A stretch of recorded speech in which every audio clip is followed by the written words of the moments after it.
ఈరోజు నేను మా పత్తి చేనుకు వచ్చాను. ఇంతకుముందు మేము ఈ చేనులో పత్తి విత్తనాలు పెట్టాం. కానీ కొన్ని చోట్ల మాత్రం విత్తనాలు మొలవలేదు.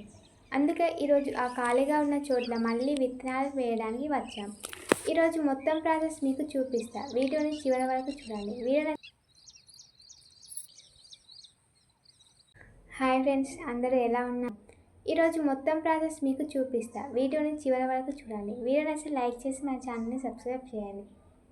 ఈ ప్రాసెస్ని మా ఊళ్ళో పోగుడ్డలు పెట్టడం అంటారు. ముందు చేను మొత్తం ఒకసారి చూసేద్దాం. చూడండి, చాలా చోట్ల పత్తి మొలిచింది. కానీ అక్కడక్కడ కొన్ని ఖాళీ ప్రదేశాలు కనిపిస్తున్నాయి. అక్కడ విత్తనాలు మొలవలేదు. అలాంటి చోట్ల మళ్ళీ విత్తనాలు వేయకపోతే తర్వాత పంట సమానంగా ఉండదు. అందుకే రైతులు ఇలా రెండోసారి కూడా విత్తనాలు వేస్తారు.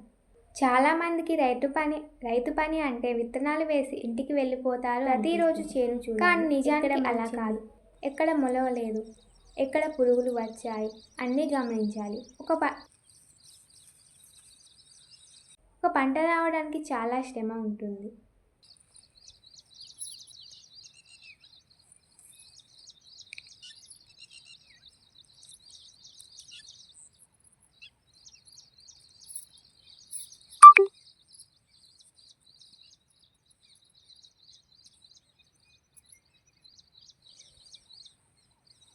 అంతా ప్రకృతి మీదే ఆధారపడి ఉంటుంది.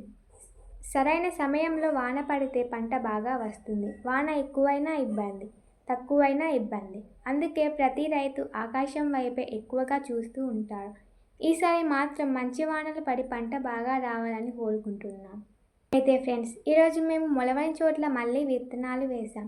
ఇప్పుడు అవి బాగా మొలవాలని ఎదురు చూస్తున్నాం. ఈ వీడియో మీకు నచ్చితే ఒక లైక్ చేయండి. మా పంట బాగా రావాలని కామెంట్స్లో ఒక ఆల్ ది బెస్ట్ అని రాయండి. మీ సపోర్ట్ మాకు చాలా ఆనందాన్ని ఇస్తుంది. ఇలాంటి మరిన్ని వ్లాగ్స్ కోసం ఇప్పుడే మన ఛానల్ని సబ్స్క్రైబ్ చేయండి. మళ్ళీ ఇంకో వీడియోలో కలుద్దాం. బాయ్.